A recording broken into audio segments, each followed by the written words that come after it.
Welcome to another episode of Rapandorder. I'm First Class Regg. I'm Taurian B. Today we got our usual suspects, of course. We got Robbie Digital here. Yo. We got Eli P. What up, everybody? We got Danny. Yeah. And we have some very special guests today. We have Jonathan Mannion, who is responsible for the photography for this album that we're going to cover, and a lot of the photography that you guys have grown accustomed to in general. We have Swizz Beatz here. Zone.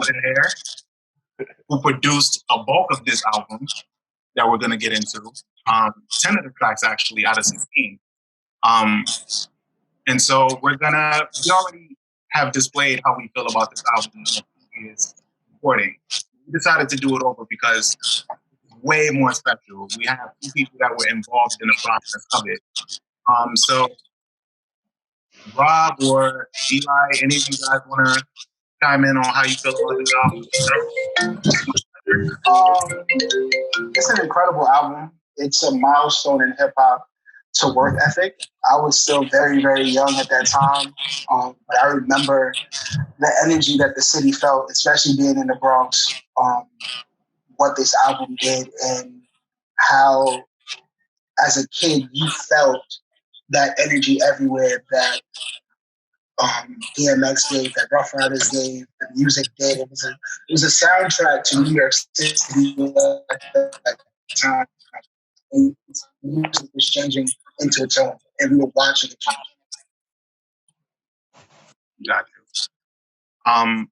For me, well, just to share how I felt about this album, for me, 98, I was still fairly young. I'm 33 now. Oh, there go the photo. Yo, I told him he had to come in here and show you some respect off the photo from yesterday too.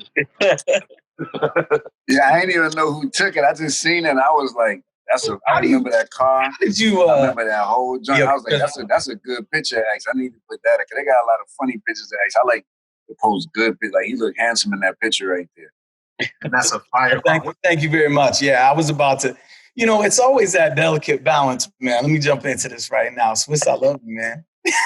Love you more, bro. Thank you, bro. I was like, how is he for the artist, with the artist, by the artist? He's not tagging the artist when the artist really needs to be tagged. Like, you can't. Me, man. Me. Hold up, Jonathan, you took this picture? Of course I took that picture, man. Every picture that you love. When have I ever put up a Jonathan Mannion picture that I know you took and didn't tag you? Because I didn't see it on your page. Yeah. I seen it, how when you go to see like what people are saying, sure, and you just put your name, I just seen it in the joint. And I looked for the name, and when I went to those pages, they weren't photographers. I was just like, fuck, I'm taking this joint. You're like, yeah, it's too so hard. Now I gotta go back and tag it. It makes sense now, because I'm like, how does this person get this picture of X like this? That's a great photo, man. That photo is crazy. This was day 2. This was after the bloodbath situation. He showered at Smashbox Studio. Day 2. I don't think you were there. Day 2. I have humble pictures. I wasn't there. Day 1. The day one Mets outfit though. If we could just kick this off. Right? Wow. young boy fresh. Wow. Just in the early zone.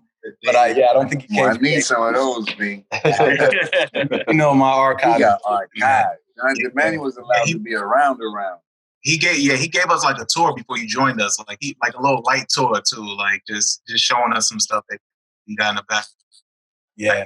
But no. So I was saying, like, with my experience from this album from '98, like, granted I was young, but I knew the impact of it because of my older brothers. They had it lasting forever, and then just for X to double up in 1 year was like unheard of.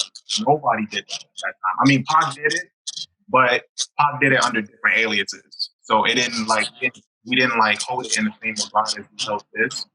So like when this album came out, I just remember blasting it in the house, but it not connecting with just knowing that I liked it. But then like when I get older and I revisit it and see all the work put in, like reading that X did this, and you could probably confirm for me, Swizz, that he did this on the whim of like Def Jam offered me $1 million to do this by the end of the year to deliver another album. So I was just trying to make that cut. And I thought that was fire. I heard it was even deeper that they had him, they bet him to do it within a month, that he couldn't complete the album within a month. Is there any confirmation of that? Well, I don't think the deal was done with X. I think the deal was done with my uncles, and my uncles had the pressure on them for us to produce the record. X was already ready to get right to it anyway, because the buzz was just so good, and he's a workaholic already anyway. So I remember, I think it was Leo at that time was like, yo, I bet you I can't do this. And if y'all do this, I'm gonna give you that. And so it was more of a fun thing, and it turned out being a blessing, you know, for that record to go platinum the way it did, making X at that time the first artist to do those back to back. And then for me, it was special because I really had the freedom to show my work. You know what I'm saying? Like before the first album I only had one track, which was Ruffryders Anthem. You know what I'm saying? So this album I got to like just have my own space a little bit that was earned. Yo, you was in high school when you made Ruffryders Anthem? Yeah, for sure. Sam. That's nuts. Yo, when I was doing my research on that, because like I found out you're connected to Atlanta, I used to always wonder like, yo, why Swizz love Atlanta so much? And then Shauna was like, I did my homework. So she was like, he went to high school down there. I was like, yeah. And it was like, yeah, like he was like out here in the Bronx. So he sent them down there, cool him down, and like he got into the big bands and all that shit. Like that's where the whole one-man band thing come from, the anthems and all that shit. So I was just like, okay. So when Shauna every Christmas she gave me all my CDs, fourth quarter. So I got my CD bundles, right? Yeah. And I'm like, oh, okay, so it's more Swizz, because on the first album it was so yeah. I'm like listening, and like me and my friends was arguing. I'm like, yo, Flesh of My Flesh out. And they was like, nah, it's dark. I was like, I know that set the tone, and that album is classic as well. But I was like, this album, you could tell like the production, that you could tell that it was more like organized. If I'm not mistaken, this Dark Was Hell Is Hot was like the demo. Like he didn't have to do much. He got album like when he went to Def Jam, while I brought him into it. So like, I was just like, okay. So I listened to this album like it's polished, and I'm thinking about it like he wasn't even legally able to play when this album was like this is what just was crazy to me. Like when I'm running this back in my head, thinking about it like, oh, like Swizz was a kid doing magnificent things. It's no different to me than thinking like, yo, like when I was 17 pro Illmatic, like that's mind-boggling that you was making production at this time. Like especially at that time, everybody was sampling records. It's crazy. Yeah, I mean, Jonathan got the photo from that shoot. You know what I'm saying? I look like my little sons right there. But I moved to Atlanta. I got kicked out of all of the schools in the Bronx, Evander, Truman, 135. I live right behind Truman. Yeah. Section 5, Valley. So it wasn't because of my academics. Valley, okay. Yeah. So it wasn't really from an academic standpoint, but I was living on B Road at that time, and it just was more territorial. And so, you worry about your education, but getting home is a different thing. Right. Coming to school is a different thing. Then it was a race war going on, I got caught up in a couple of situations, and then my step pops got a transfer. He worked for the post office. He got a transfer to Atlanta, which I hated at that time. But I think it really saved my life at that time and gave me a whole new fresh start, which is, why I appreciate that move. And that's why sometimes you got to let the universe just do what it got for you. You know what I'm saying? Because it was getting closer and closer every day. All my friends around me was dying or killing. And so, to graduate and have a different scenery, it just gave me a different mindset. And being at those pat rallies with those bands and those chants, it just gave me something else to bring back to New York. Yeah. And that's why like DMX didn't even want to do Stop Drop at that time when I gave it to him, because he didn't understand what that sound and what those chants were at that time. And then, he lost the bet to my Uncle D, because they were always betting on this side. And that's how one of his biggest songs was made. Wow. So my last fan out question, and then we can get into the album, right? My last fan out question. So the battle at the pool hall, X, Hov. Oh, I understand that for copyright reasons didn't want it recorded. But you mean to tell me like nobody, like, I know it wasn't no camera phones or nothing like that back then, but like we can't even get Hov, like the one where they just recorded Hov? You can't get that either? They didn't. I mean, you gotta understand it was a different time where protocol was big. You know, protocol is not big in music no more. Right. So there's really no repercussions for people's actions. Like if my uncle told people to turn off their phones, Yeah. you turned off your phones. Right. With all due respect. Yeah. And if they would have said it, we would have listened too. If Dane would have said that at that time, we'd be like, yo, that's what he's saying. We might not agree with it, but it was protocol. Now, if somebody was to do something, then they would have to deal with what it came with that. You know what I'm saying? And so I felt that fuck the copyrights. Keep the shit rolling. You know, my Uncle Y was probably overthinking it at that time, you know, being a young businessman and feeling like, yo, we really got something that's we got a new business that we're doing that's getting us off the streets and changing the lives of our bloodline at the time. So he's thinking super deep. He like, man, we ain't get the copyrights. Like he want every bit to count, you know. But for me, I'm like, yo, let them off the leash. Let them go because they did it anyway. You know what I'm saying? I don't agree with that move of not letting it be recorded and put out, man. Imagine with that. Imagine. And it would have sold 1 million copies on this. Yes. Oh my goodness. Anybody that I know that, like, you know, I know a couple original flavor dudes. So like, you know, I've asked them and like they've told me different things, and I'm just like, yo, I can't believe that wasn't recorded. I feel like that would be bigger than anything like thing.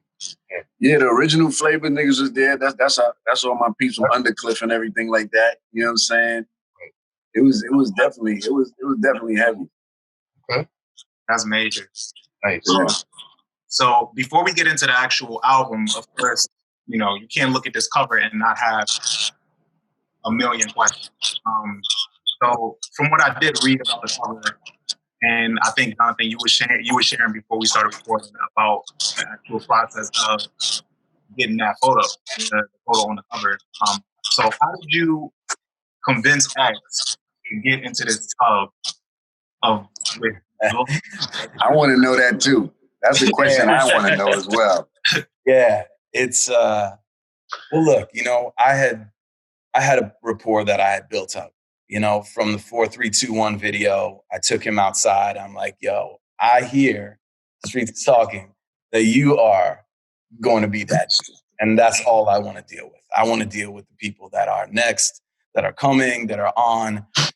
So, you know, I took it, and rather than just like stand against the wall, snap, snap, snap, I took him into this like abandoned warehouse kind of thing. And I did, you know, a proper shoot where I just spoke all of my attention and focus was on him, despite the fact that I was just kind of covering, you know, LL and Meth and Redman, you know, doing their thing. So that sort of was like, oh, okay. This is you, you know, sort of like that exchange back and forth, you know, and as it turns out, we're born like 15 days apart, like in this universe, in this world. He's, you know, December, I'm December 70, you know, he's got the big birthday coming up. I don't know. There's like a wavelength kind of thing that we've always understood kind of what that was. And then when it came time to do Dark and Hell is Hot, you know, we went all in. You know, we were in Yonkers. We were, you know, again, breaking into these things. Like, I just wanted it so gritty. The style, you know, was as his style kind of always is throughout, the khaki suits and the camo zip up one piece. But like, but I was shooting it on another level, right? So I was shooting an 8x10 camera with film. So the negatives were 8 inches by 10 inches. You know, and just kind of going all in. And then we went into the studio and, you know, Leo was there, and everybody knew that shot of him with his arms crossed was the one. And it was literally a Polaroid. You know, I just remember I hear Lyra's voice, which I can't do a good impression of, but it's like, this is the cover. Yeah, top this or do better. That's actually a like, song in New York. I'm gonna try. Like, let me get a couple more roles, you know, and I got a couple more images, you know, that I like. But that sort of was like, you know, there was a moment of appreciation, and really for me, it was the respect for him. I could see the hunger. I mean, literally. Oh, and I shot him for the source as well, which was another prior to Dark and Hell is Hot, another moment, and that's with the two dogs. So that became a single cover. Yeah. We borrowed those two dogs by somebody on the block that had the illest like knots in the lead. And I just remember hearing that song at Def Jam, and I was like, "Yo, can I borrow those dogs real quick?" And you know, I was like, "X, you good with it?" He was like, "Yo, man, dog for life." Showed me the back tattoo, you know, and then we rolled. You know, so that became the single. You know, and he was on just such a different wavelength that I really was really kind of how I saw the world. Like, I love to add that grit. It was never, you know, polish. I would never polish things up so it was just bright and shiny and lost soul. And with him, I preferred to go an even grittier route. So that's the sort of angle that I took on. When it came time to do Flesh of My Flesh, Blood of My Blood, you know, I said, look, can I hear the album? They're like, it's not done. You know, I mean, to reinforce your story, there was nothing finished. Yeah. You know, they're like, we can't share anything because there's nothing. You know, it's happening in real time. You know, so that was, so they're like, you get the cup. We know that the title is Flesh of My Flesh, Blood of My Blood. And I said, look, can I do anything I want? And they said, you can do anything you want, man. We trust you. Because I had delivered Reasonable Doubt and stuff with Ja Rule. And, you know, like there were installments along the way that they were like, you're on and we trust you, you know, as sort of Def Jam and Ruffryders having done, you know, Ride or Die Volume 1, you know, with everybody, with the Rock, Eve. You know, there was an understanding that I was all in, betting on Ruffryders to win and, you know, X coming out, you know, so strong. So, you know, I was studying a lot of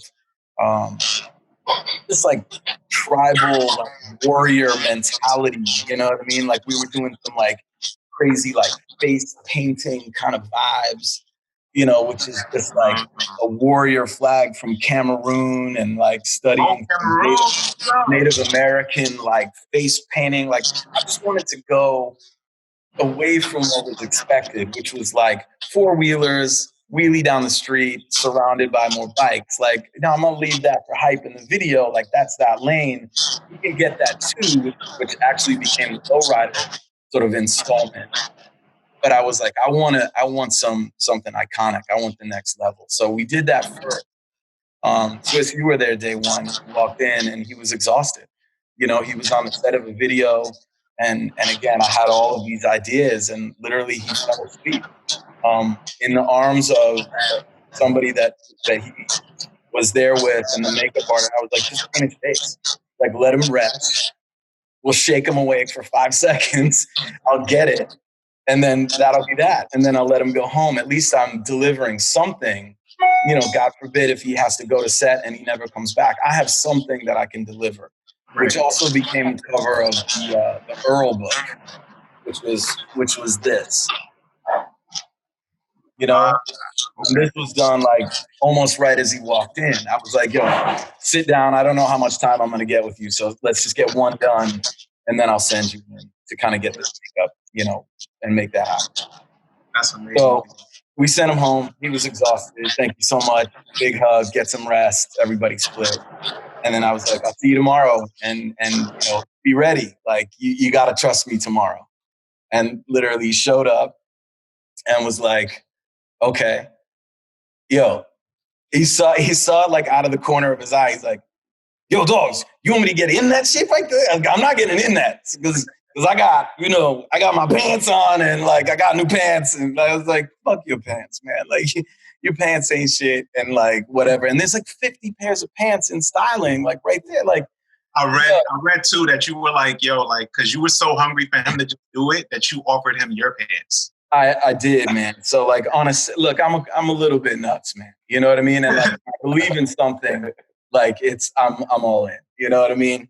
And so literally, like, I got up and I was like, man, fuck your pants, man, and literally dropped my pants to like I was looking like a Marky Mark Calvin Klein ad for about 5 seconds, and I was like, yo, where are my pants? He's like, man, like, I'm uncomfortable, man. Put your pants back on. I was like, but you don't understand how much I believe in what I'm doing. Have I ever steered you wrong? Like, yo, we got the dogs, we got the, the cover of the other one, the source thing, like, yo, endless kind of stuff. Like it's, come on, man. He's like, all right, man, give me a minute and I'll think about it. And I said, look, man, like, just trust me. And trust that it's not what you think it is. This isn't, me just going for like straight gore, right? Although it was to like grab attention, but for me, I love the idea, and I said it just before the call, I love the duality of X, right? That there's sort of multiple versions of him that different people know. And for me, I knew the man, and then I knew sort of like what I call like the prophet, somebody that has this divine calling that he's being spoken through at a level for his audience that he reaches so effectively, right? And then there's the like, if I see you in the streets and you cross me, I'm gonna knock your head in. You know what I mean? Like, so like the duality of that was like, I'm gonna play into this prayerful side, and I'm gonna make sure that this human being that I respect and love, who I know is being pulled in so many different directions and meant to deliver constantly, because I know artists well, and I think that compassion and that empathy that I have for their journey endears me even further to them, right? And so for me, it was about covering him with the precious blood, right? So that no matter where he went, he was good. And that's what it was. And look, it was a big chance that I took, because there's no way to share that as somebody on the street is passing by the Virgin Megastore in Times Square and just looking at the cover. They're just drawn in by the gore, like it's just that I can't look away. That image is so arresting. So, okay, I checked that box, but the story that only has recently come out is really, that was the intention, was to make sure that he was protected, because he deserved to be, and he deserves to be to this day, because I think there's so many people that pull on artists without filling them back up. And certainly, obviously, Swizz, you pour into him constantly, and you and I have had many conversations about that. Like, you've always been an advocate for him. Like, yes, you get to do your work under the setting of, what he's delivering and that kind of stuff, but it's bigger than that. He's coming to me on Monday. Yeah, amazing. Give him a big hug, man. Yes. Yeah, because what I want to do is I want to use the photo what we talked about from the first album, but a different position for his dark end. You know what I'm saying? For the new giant. Man, I'm all in. I spoke to him maybe 4 weeks ago when I was on quarantine. He was not in Miami. That's not where he was. Because he's not allowed to go there. Swizz almost like a title slip. I heard. Yeah, we caught that. I heard a little bit.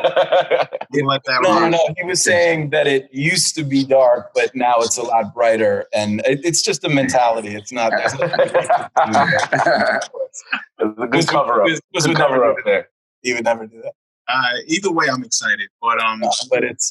We'll go ahead and dig into the album. So the album starts off with My Niggas, the intro, one of the hardest intros ever. Produced by Swizz Beatz. What can you tell us about like the making of this intro? Like, how did you want this to enter the album? First of all, I was competing with the other intro. Yeah. Doom Doom, which I think is still better than that intro of this. I think, that intro, I believe Grease did it. I like it better than this intro. But what I was just doing was I was just trying to stay in the moment while I had X right there in front of me. You know what I'm saying? I'm going to it right now just so I could just see what I remember from it. Maybe I'm tripping. Maybe it was better than the other. Oh yeah. You talking about my ninjas? Yeah. Just because I love my niggas, I shed blood. Yeah, I like It's Dark and Hell is Hot intro better, me personally. It depends, man. It depends on what I'm doing. If I'm working out and this come on, I'm all in. That's all you need. So I feel you though. I mean, you're the creator of it. So like, but you know, I'm naturally hard on my production and hard on myself naturally, like as a Virgo, you know what I'm saying? And just always being competitive. I like them both, but I like more if this was the intro. Like if this intro was that scream. Yeah. You know what I'm saying? Or this was the intro. Like if this one was the intro,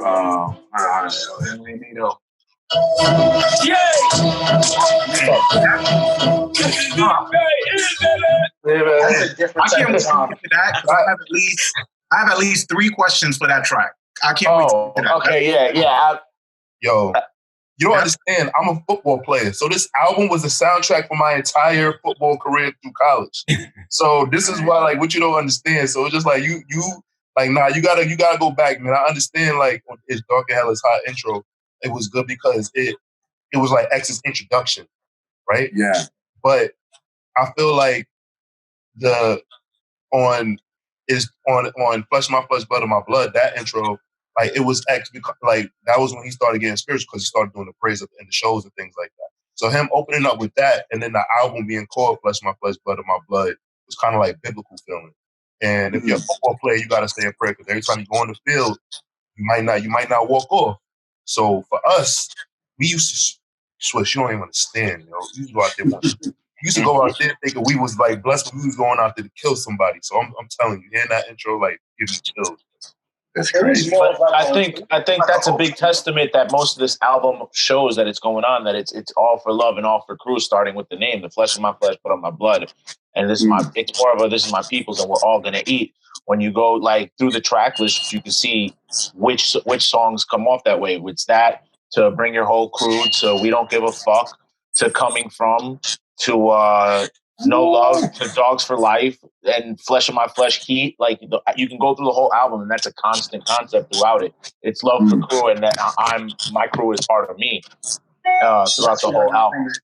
That's what I got from a lot. Like to me, it sounded more like it reminds me of like the Warriors, like when Cyrus is talking, and it's like that monologue moment of talking to your people and them understanding where it's coming from. It wasn't for everybody. Like X was talking to a specific people that could understand where he was coming from, and that kind of love and appreciation, like it was a personal message that not everybody really got. Super personal message. You know, one thing that people don't know about X is he don't just do things. Like everything that he does, there's a big message in it.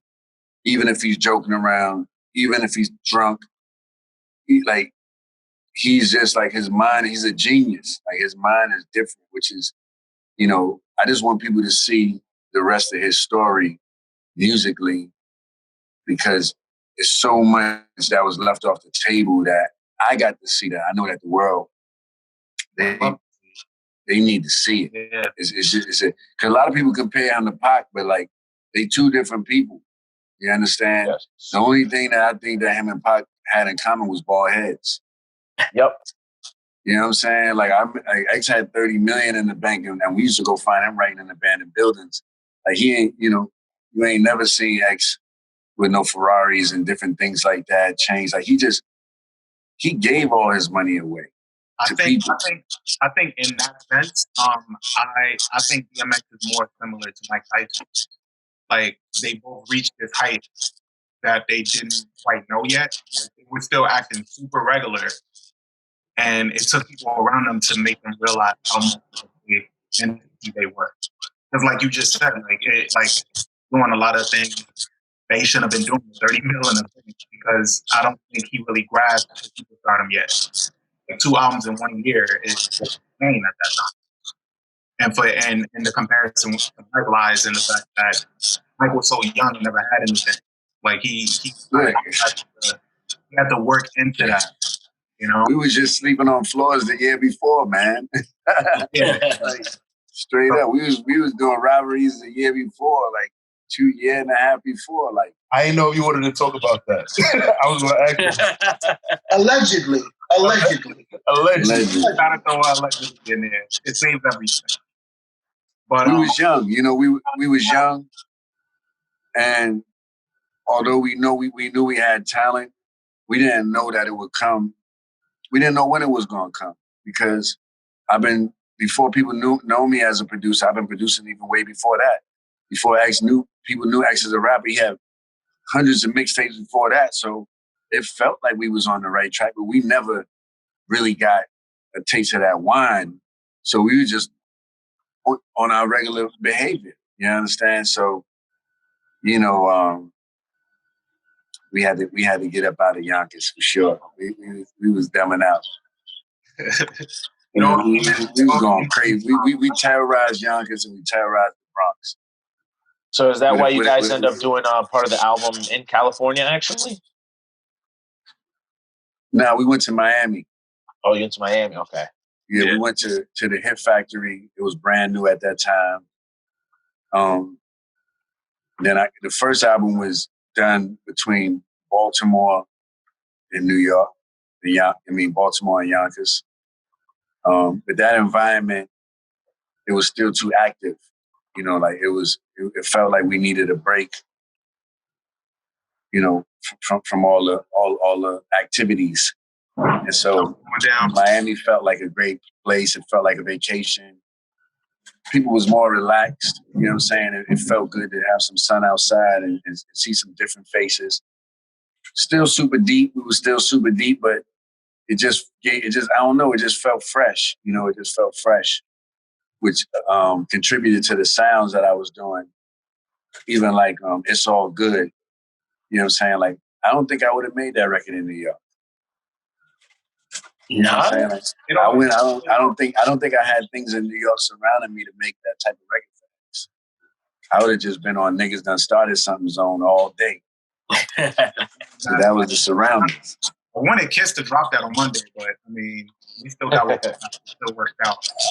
You definitely should. I'm dropping that on Zone Radio tonight. I bet you that though. So the next track we got coming up is the. Yeah, my fault, Danny. Next track is Bring Your Whole Crew. Classic. Killer Tracks. Which PK did that. Yeah, so you didn't produce this one, but I do really, really love this one. You said you wish the album started out with this one? I think that I wish they were switched. Like, Bring Your Crew could have started and then we could have got into My Niggas. Okay. But I see how actually it's like My Niggas, then, you know, you got My Niggas. I got My Niggas, so you could bring your whole crew. So I see the narrative that we getting into. And he's especially like that. Actually, he thinks like in a movie script type of a way. I got a question, Swizz. How did you feel when you heard the first 2 lines of that first verse? Bring Your Whole Crew? Yeah. Let me listen.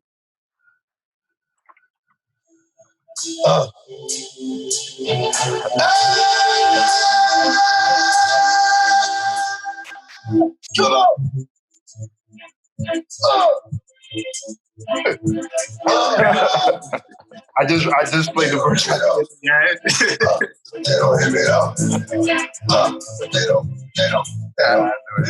got blood on my head and there's no remorse. I got blood on my dick because I'm nasty. I mean, that's X being X. You know what I'm saying? Like, listen to his verse on Niggas Done Started Some. Oh, yeah. How detailed that murder is. Me and my wife was listening to Niggas Done Started Something yesterday. And I was just like, the way he's breaking down your remains and gets sniffed out by the dog and with the mog. That's a real painted story. Like, I was like 13, like, who gonna tell your mother? I was like, I was rapping this with way too much enthusiasm. A positive ideas are possible. So you know John Doe is what they gonna be putting on that tag on this toe. Oh, I'm like, yo, you really thinking about this type of shit? Enough to articulate it and deliver. That's what I'm saying. So when he come with those two lines, that's just, you just overlook those lines. Yeah, and then because the follow-up is just amazing from there on out. This song is just great. Yeah. And It's John, a classic joint. So and you didn't hear any cuts from the album when you did the photo shoot. You just knew like this was just like on some like spiritual shit. Like it just came to you. No, this was on the title. This was me studying. This was me, knowing X at a level. You know what I mean? Like our conversations, obviously, like I didn't get into reasoning behind why he made certain songs the way that he did. But it was, I was dialed in to what he wanted to say. For me, what's interesting is, I was a big Jay fan. I love the intricacies of Swizz's beats. I mean, ain't no way is my tune up this. Like just that tune alone is, I love that track. Purely, that's in my top 20 tunes of all time. Like, and that, the precision of that beat, like that's how I think, right? I'm not the sort of anthemic kind of dude. I like Clever, I like Big Daddy Kane, and I like Jay, and I like that swaggy flow of like, this is so effortless for me, man. I don't really have to say it too loud. Even Slick Rick, like, that's sort of where the space musically. That, I mean, come on. Swizz Beatz. Ride or die. That crowd. DMS. Ain't no way you're gonna have my flow. Ain't no way. I don't know why I never play this in my battles though. I never play these records. That's a monster. There's only one other record that's maybe that's why you came to this to have a quick throwback for yourself and refresh your memory of all the. Consider this a consulting. This is consulting, man. I'll send over to. I got a whole tracks I know you haven't touched yet that I know you need to play in a battle. So this is the place for you to be right now. Yo, but that tune, that's my one, man. So, yeah, I didn't need to hear anything because I really knew visually it's my job. Look, if I hated every song on the album, it still would have looked the same. It's a fact that I don't. You know what I mean? And I love what I love from it. But my job is to make somebody feel how they want to feel, to be the best version of themselves or their alter egos, like whatever they're presenting to the world. My job is to make that happen. So again, it wouldn't have changed. And I don't even know that I heard the album on set. I mean, you didn't have that. You weren't playing that. There's artists that want to hear their music to get hype. And I think he just came in really peaceful. Like, I don't even remember what was being played, but I don't think it was his album. I mean, refresh me if I'm wrong, man. I don't know. Okay. What's the next track, right? Well, we touched on Ain't No Way, so we could delve right into that. So, do you remember anything about making that beat right there and like for the presentation of it? Ain't No Way? Yeah. I was just happy that X let me do something that was unexpected. That he accepted something that was unexpected. This was a little bit more jazzy. But I remember when I did that beat, I was answering people telling me my sound was too simple. Because at that time, banned from TV, there's a couple of things that was out that was, in my mind, less was more. Because I just liked the way the artists had the space to be themselves. I didn't want to Dr. Dre the tracks with a lot of instruments.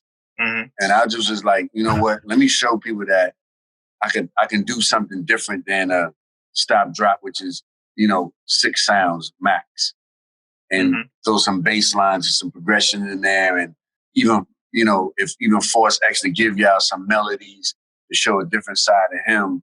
And so I just thought it was amazing when he did it, and it was knocking. You know what I'm saying? I was just like, I just kept playing it back on repeat, playing it back, because all my intros on my tracks, I always thought of DJ. So when you pull it back, it just comes on that one. Swizz Beatz. You know what I'm saying? And I just was happy I was able to pull that off with him.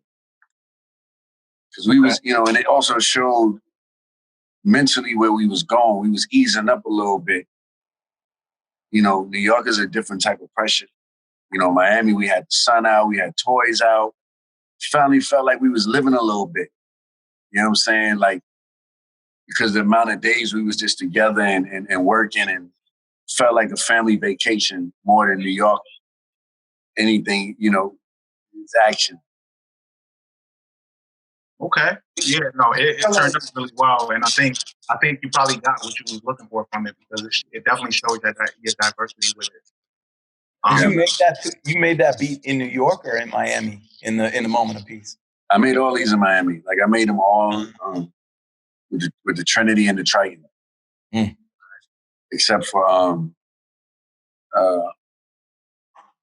Love My Bitches. Oh man, I love that. Do you think at that time, early on, looking at the time and seeing what music was at that time, we didn't really have too many artists that were using their voice as an instrument at that time. How did you have that foresight to really see like X using his voice as that melodic and to carry the song? You can play that a cappella and still has the same effect that it does even when you have the music in. Well, naturally, I studied X for so many years. You know, my Uncle Y had X for many years. Me and X lived together, like I said, and his cadence and his delivery and everything. And I know that he loved old school music. He'll be singing Marvin Gaye songs and all these different things. So, you know, rapping was his outlet, but music was his love.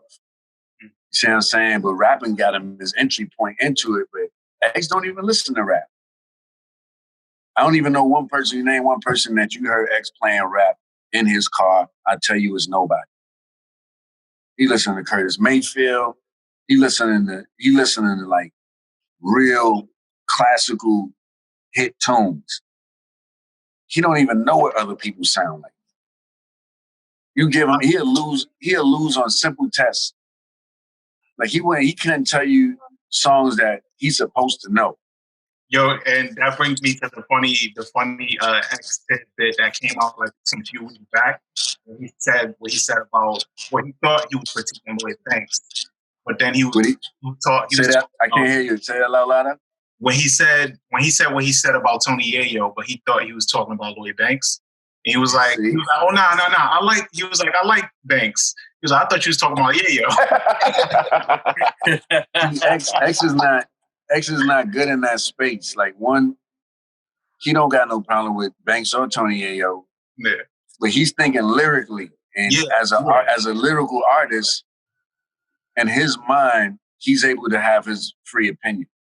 Mm-hmm. You know what I'm saying? So I tell people, don't even ask X about no artists, because you're not going to get. There's only 5 people that he fuck with.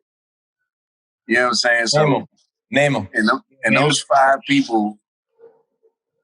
And those 5 people, you're probably not going to mention, except for Scarface. Okay. So it's just a setup. Somebody's going to feel offended. But X, he don't even mean nothing. But he's not even in tune into who's who and what's what. That's the real truth. You know what I'm saying? Like, he's never been like that. Even with artists being his competition at those times, he couldn't tell you what was those hit songs he was going up against. He's not thinking like, yo, I'm going up against Hard Knock Life. This one, I'm going up against that. He never thought like that. He's always like, whatever it is, fuck it, we going. Like that was his energy. He never thought about somebody's sonics or producer or the look or fan base. He never cared about none of that. That's real truth. He never sat down like, yo, I heard he got a big record. He just is like, man, I don't give a fuck. Let's go. I do something. I know what I have to offer. What I have to offer is this. That's all I'm focused on, what I have to offer. He always focused on what he had to offer. He ain't really care about nobody like that.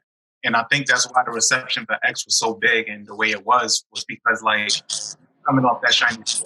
So like he was the complete opposite of that, and he offered something so refreshing and so new, and it was so him. Like so, I think that's why everybody, myself included, I would say I just gravitated to X because it was refreshing and it was. But nah, X is special. I'm gonna tell you, X is different. Yeah, different. His first single was "Get at Me, Dog," right? Nah, Oh, his first singles didn't make it. That's why y'all got to see the Rough Rider documentary, which is gonna be amazing. Oh, that's the 5-part series coming up right on BET that you guys got coming out. Oh, y'all gonna learn something with that one. Can't wait. We're gonna be seeing you in that, right? Oh yeah. All right, it's done. Nah, it's official. It's official. I actually like it. Yeah. Like, I'm really skeptical with documentaries and stuff like that. But are we gonna be hearing some exclusive joints that didn't drop?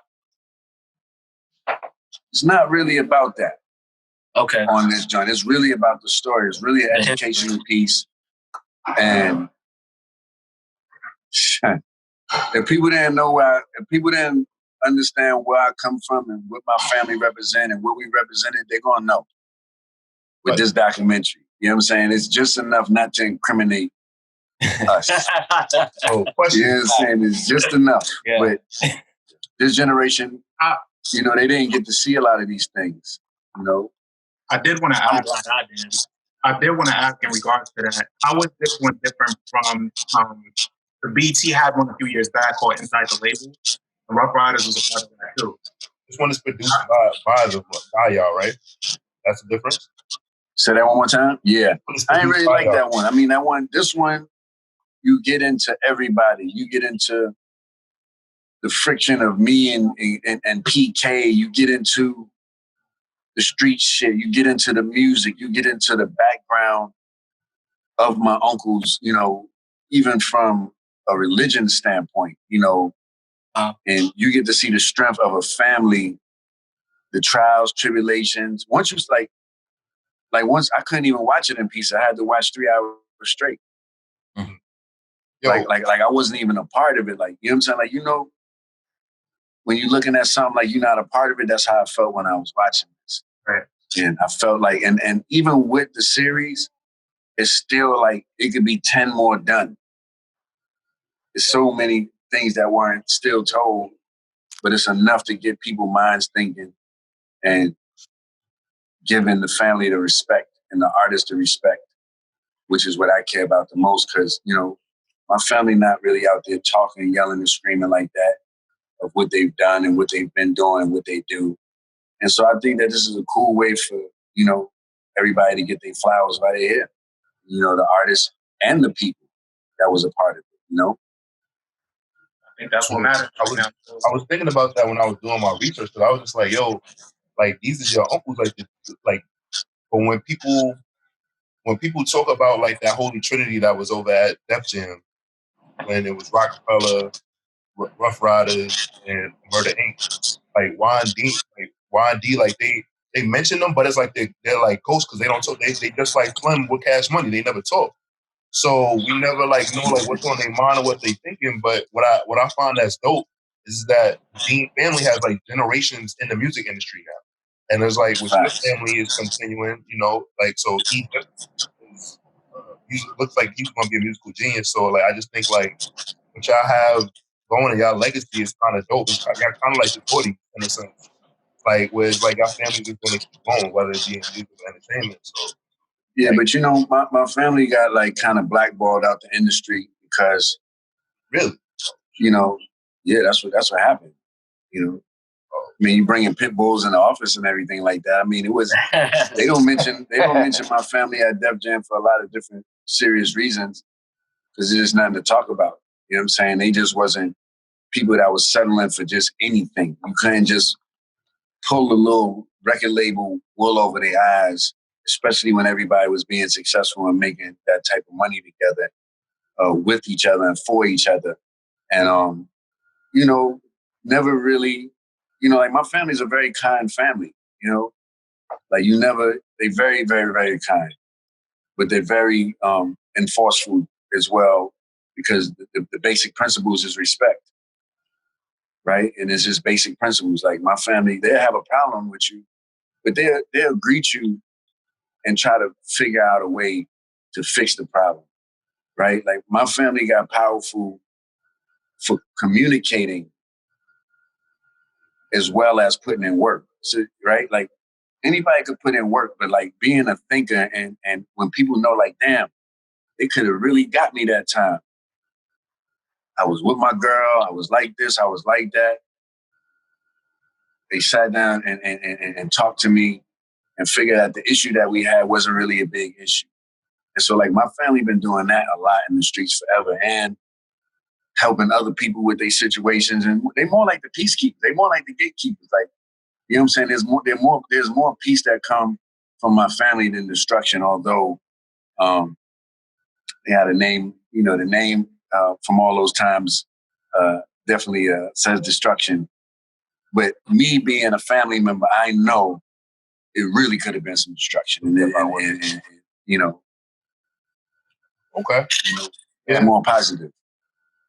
Okay. So, what's the next one? I think we're up to We Don't Give a Fuck, I think. Right? Yeah. We Don't Give a Fuck features Jadakiss. Styles P is produced by Irv. Man, this is one of my favorite choruses. I don't hear this song enough. You actually hear it again years later because Meek uses it in championships. Yeah. And also recently Casanova and Gunna used it with Young Thug. Oh, Yeah. What? Really? Yeah. Oh, you got 7. When it rains, niggas be wet. Stay dry. Scream out and die, throw a shit with die. I don't know, this track always felt funny to me. Because of the left titty? Nah, it's just...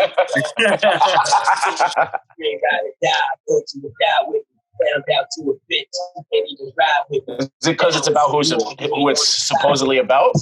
Or... I don't know, I just never got the song. It just felt like they was going at each other on the record. For me, I just never understood. I'm like, well, what about the rumor that? What about the rumor that it's always been about Ja Rule? I could see that. Oh, I did hear that. I think I definitely, because I think if I'm not mistaken, maybe X wrote that chorus. Yeah, that probably was some Ja Rule smoke.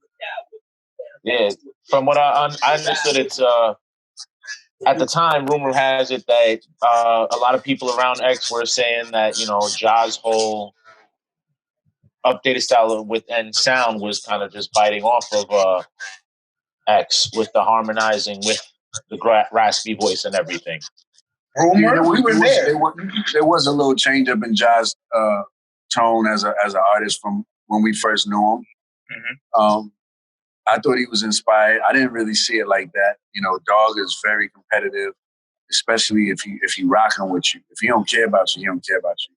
You know, yeah. I know him and Ja, you know, and Irv and everybody. Everybody was tight. So you know, he did feel some type of way about Ja's tone changing up from where he first known how Ja was rapping. You understand? But it worked for Ja. You know what I'm saying? He was able to up his zone. You know, I don't think it took away anything from X. I think they still and was two completely different artists. But I can understand how X could feel as an artist. This is like a producer. I'm making these sounds and you doing, you know, a different vibe. Now you coming on this vibe and it's just like, damn, dog, like that's how we feeling. Yeah. You know, X is more like, damn, that X was probably like that was more of a snake move. Ja was probably just like, yo, that's how I was feeling. Like I wanted to be more aggressive. That was working. That's what was working at that time. You know what I'm saying? But I feel like that was a cardinal sin back then. I mean, of course, now we have people, you know, copying cadences and sounds all the time. Like everybody's looking for the next text. Two different times, man. So like, now it's like back then it was cardinal sin. Like, you know, so it's interesting. Yeah, absolutely. By the way, Jonathan, I see you sipping that Moet over there, Jonathan. What's that? We see you sipping that Moet. Oh man, I'm enjoying the conversation, man. You know, anytime. Yeah. We just, you know, want to plug also what you got going on too with that Moet. We see you too. All right, we'll get into this next track, guys. I gotta get ready to dance. I gotta do something with the kids. Okay, no problem. No problem. Yeah. So,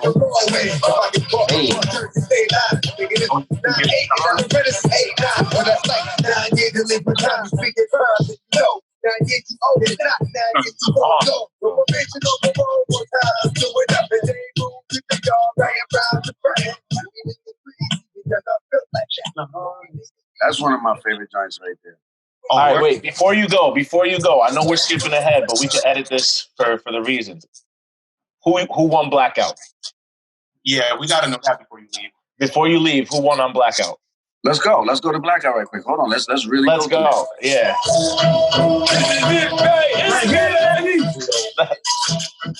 We're going to rate from 1 to 10 on these verses. All right, let's go. It's like a plan to me. Oh, bad duck. Silver, don't hammer. Because I walk around with you holding bands on my wrist. Drunk of Corona and lemon. Like the green. Right in the beam. He pushed the nail. I was on a label. Try to play. Tell you what I want you to know. Ask me. Want me to flow. I'm live in the flip.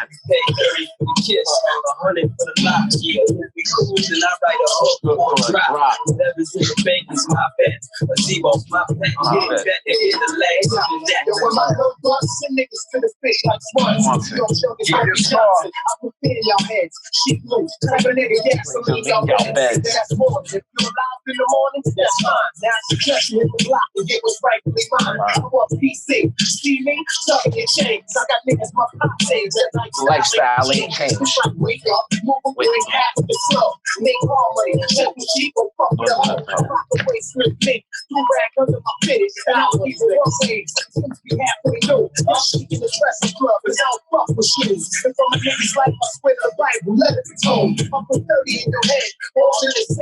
That line right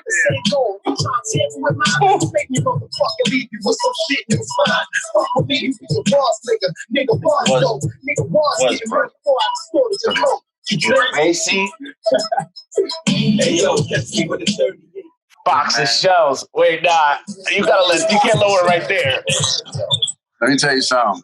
That Styles verse was that Styles verse. Nah, let me tell you something. Y'all know who got this verse. Y'all know who got the verse on this one. I love everybody. All right, baby. Wake up. It's summer. Ghetto putting up Will Smith numbers. And those are others like, I'm a monster. I sleep cold winters, wake up and spit summers. Ghetto nigga putting up Will Smith numbers. One thing I don't do is I don't front with music. I don't play with music. I don't like. I don't know. Personally, I've always given it to Styles, but I've always gave it to Hov, man. I've always given it to Hov. Like, I mean, always. I think it goes to what Jonathan said. There's a certain like just suave that Hov has that like, oh, that's what y'all doing. That's cool. I'm just gonna do this and just gonna leave it there, and y'all can figure out what y'all want to do with it. Yeah, man. I just I like X's verse a lot, but I just like. I think he could have taken it more. I don't think he was taking it serious. Right? Like, I know. So before he recorded his verse, did he know who would be on it?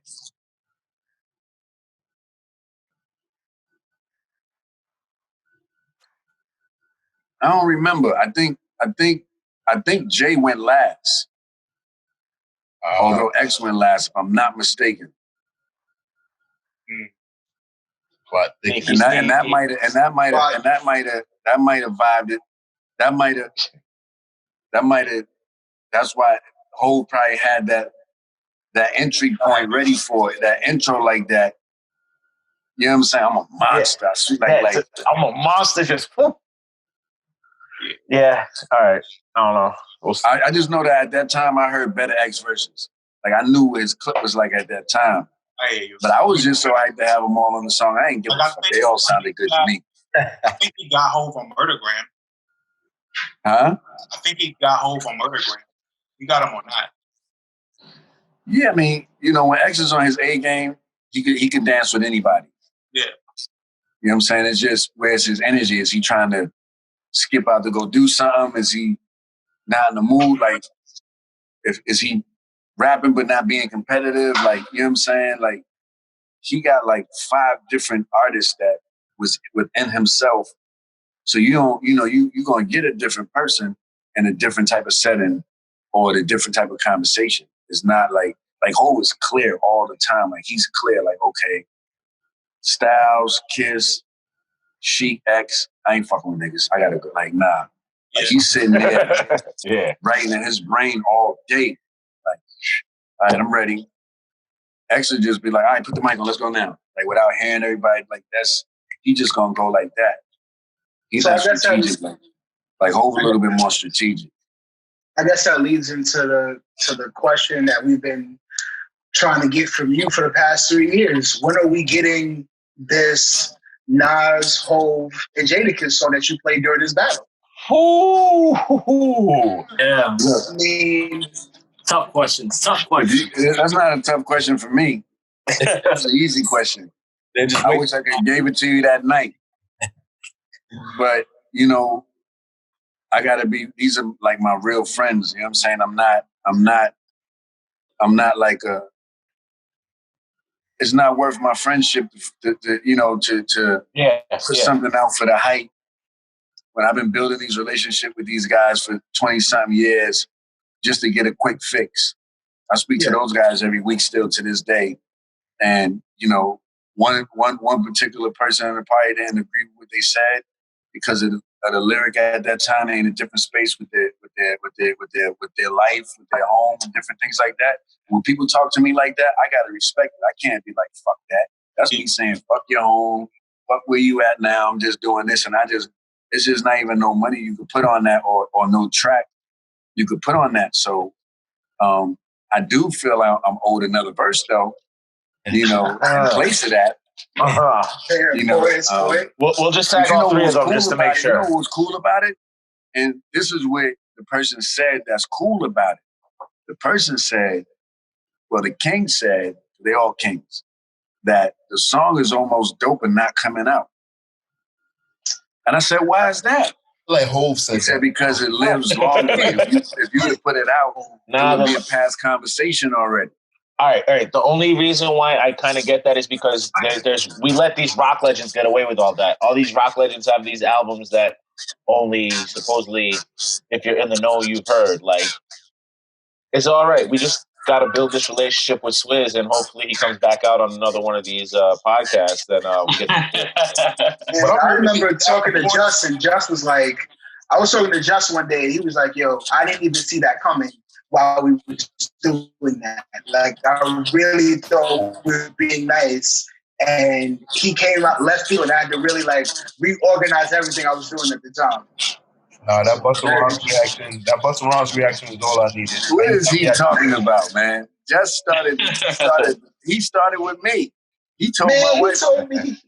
He told me y'all was drinking, and then one thing led to another, and it came into a battle, and he was just like, I didn't know what was happening. I'm like, you know, you lost. The shenanigans. Like, you know, you lost. Stop the shenanigans. You know, you lost. You can go to his video of him pulling up in his Lamborghini to my studio talking about, I'm about to put that working on Swizz. Okay? You can that's public. You can Google that. You can YouTube that. Okay? Trust me. He knew everything about that battle. Is that a part 2 I'm hearing? Sounds about right. This was early in Instagram too. Like the numbers that you do now compared to back then, like that innovative really changed the way we interpreted music. Definitely. It really did.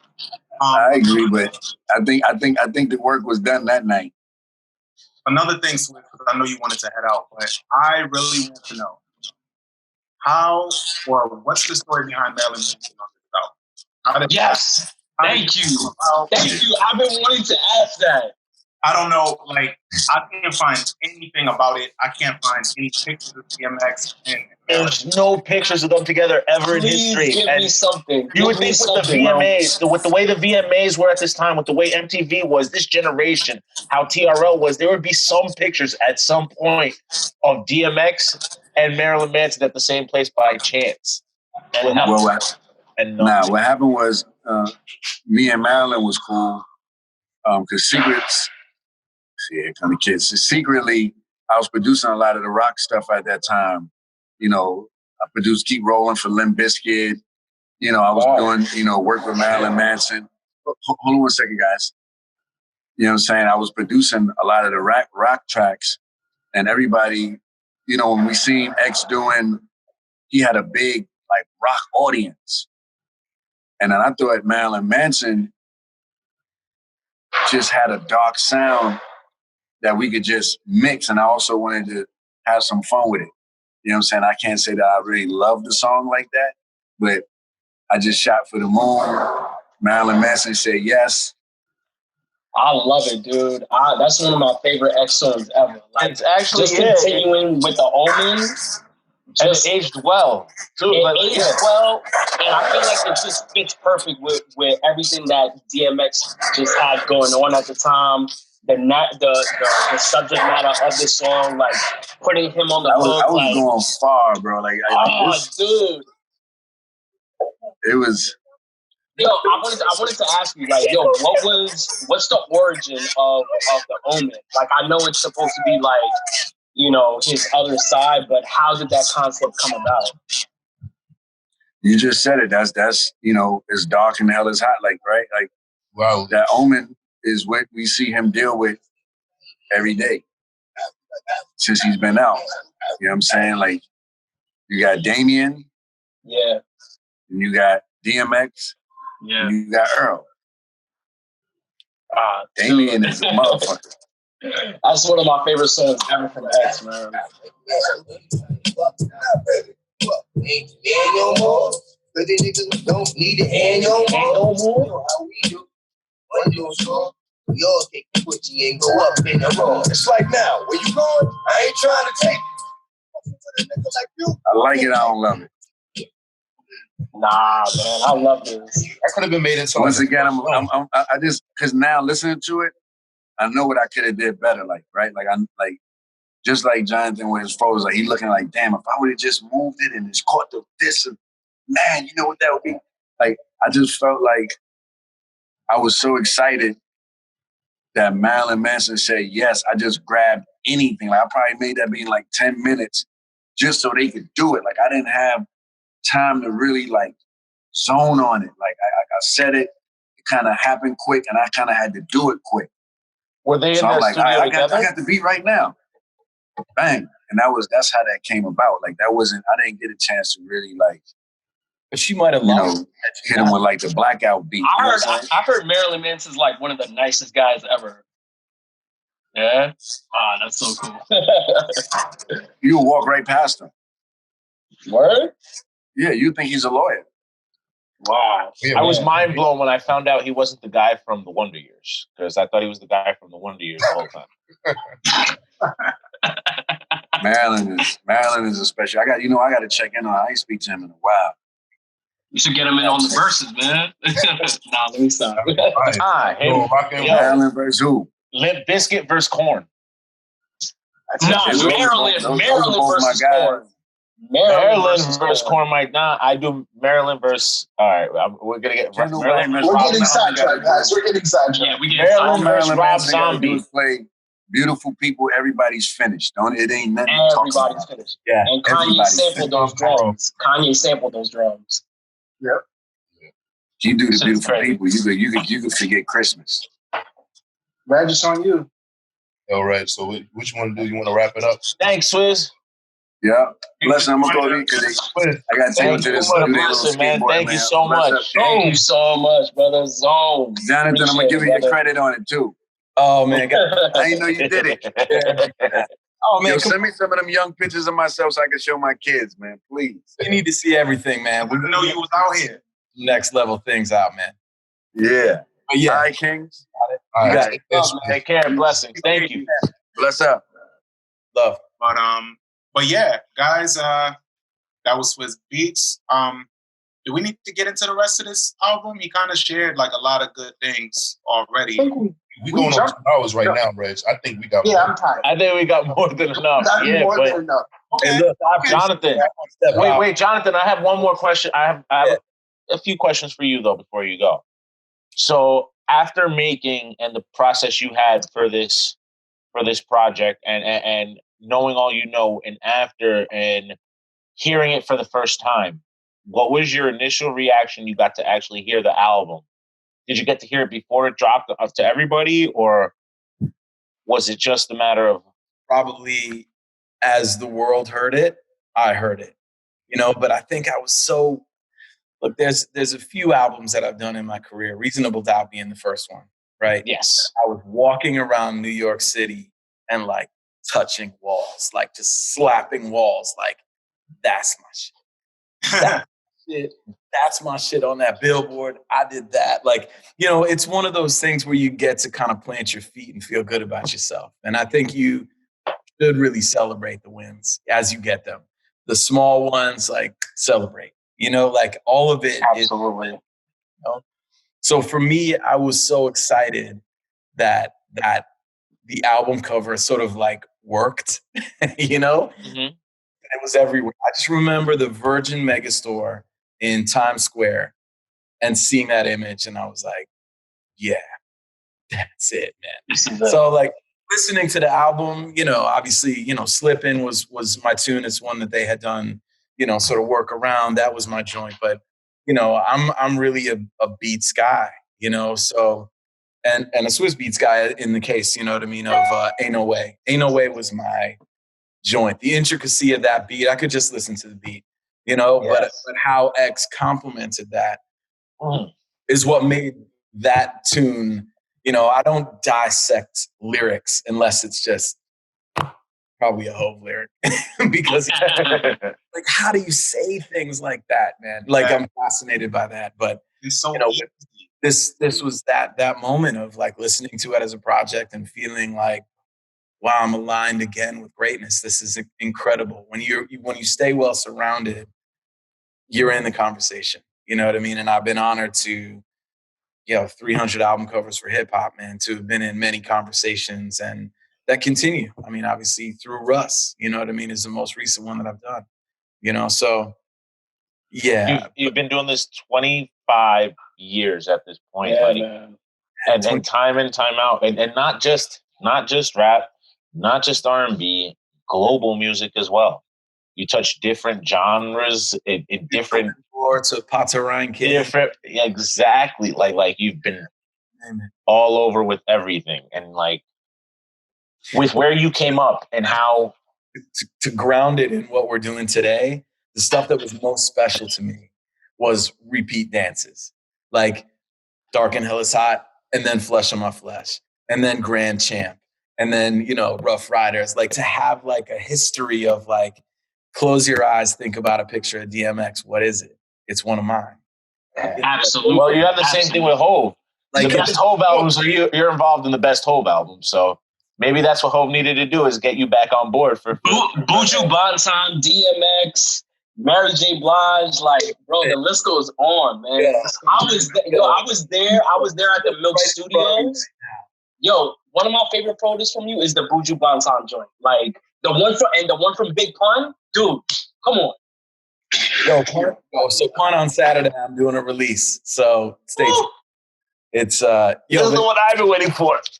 It's so fun. Yeah, it's coming. So this is what's in front of me right now. I don't know if I can get a good. Oh my God! I know that's those Lauren shots right there. I recognize anywhere. Yeah, here, I'll give you a little sample for the kids. This is the the super classic honey cover. I know that. I know that picture anywhere. Oh man. So yes, to Arizona with Coochie rap with a shovel. Yo. Wow. Yeah. Yeah, this is crazy. This one you ain't ready for. Yeah, I can't. You got to twist to the right. Wow. Oh, Gangstar. Gangstar. Oh, wow. Oh, shit. Rest in peace, Guru. Like literally, like right in front of me right now. C to the O-double-M-O-N. Hey. You know what's funny? Where Jonathan has that Nipsey. All right, so little background. I worked for Jonathan briefly, where he used to have that, where that Nipsey painting, Nipsey's photo is rather. He used to have a beautiful Mos Def photo that Mos Def like personally touched up from. It was, what is it? Not Black on Both Sides. It was Fader cover, actually. the Fader cover. Okay, First Fader cover that he did. Is that the one with the mask that he had? The Boogeyman mask? No. There was no mask. It was him. There was a giant X behind him. He was really late. Surprise, surprise, a rapper being late. But up at about 2:00 and finally showed up at about 7, and we lost all the light. It was wintertime, so light was gone like that. So we went down into the subway and shot down there. And it was like such an incredible experience. We just shut down DeKalb Station, I think it was. It's just like, and so it was just for the Fader. And I said, look, I'd love for you to come and write on this thing because I'm doing this show for Reebok, oddly enough, that Swizz was at. So he wrote about his name, which was phenomenal. Like, what he wrote as like a freestyle, like is exactly everything that you want him to have written as the MC that we all know him to be. Yeah. It's like, in a name, like, my mom gave me an honorable name, Dante Smith. I was born with this name, and then the streets said that I was Mos Def, and it was a name that I carried with me with pride as a badge of honor, and then, in a name, it's not what you're called, but who you choose to be. So I chose Yassine Bey. It was a wonderful name, an honorable name. And you know what I mean? Like, it's just like one of these, like, that he just like gave to the world, man, in this moment, all in a row. And he was like, is that good? And I was like, so it was, it's a special one, man. Y'all should see it. Y'all should come over. We'll pop a couple bottles and get it going. And so, let us know, man. We in there. As soon as ready. When outside opens up, I think that say outside opens up. Oh, we in there. But we sincerely want to thank you, Jonathan, for joining us on this call, man. My pleasure, man. Thank you. Thank you, boss man. I appreciate you. My pleasure. We will see you again soon, man. Thank you so much. Incredible. Yeah, it was great to hear Swizz's story too, man. He's been a friend since he was like 17, 18. The Ruff Ryders Volume 1. I mean, you guys can do the math. Yeah. How long I've known him and